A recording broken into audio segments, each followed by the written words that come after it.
My dad was a pop singer growing up, so there was a lot of instruments around the house. There was like keytars and like, like 80s instruments and all that. I always picked stuff up and down and just like tried a lot of different things until I found rap and singing, and that's where like the love just like completely flourished. And I never wanted to put it back down.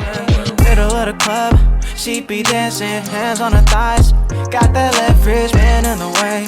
I'm Dane Amar. I make rap, hip-hop, R&B hybrid. I'm an Asian American artist from San Diego, California, located in Los Angeles now, and music's the passion, you feel me? I try to do like a lot of different things that I feel like most people don't think are normal, but it's in my music and it's in my lane and my fans love it. There wasn't just one thing to Green Tea and Honey blowing up. It was a lot of small things compiling together, like a bunch of beauty influencers found it on Spotify, so they started using it on their YouTube videos. Those YouTube videos started generating traffic on TikTok, then the TikTok started generating traffic on Instagram. I realized I needed funding when Green Tea and Honey hit 1 million streams on Spotify in a month, and I was just so perplexed. I didn't know what to do. I was researching for about 4 months before I came around beatBread. There were a bunch of other companies that were kind of similar, but I just didn't really get the same vibe, and beatBread they're super responsive, super there if I ever needed anything, still are.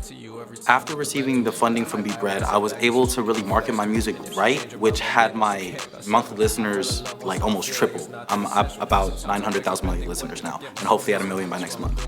I had a lot of artists that I would look up to just in the West Coast who are independent themselves, who I learned the game from, hit me up, and they were like, hey, what is this beatBread thing? Is it real? I feel really cool to be able to be like, yeah, they're great. I've worked with them a few times, so it's cool to be knowledgeable.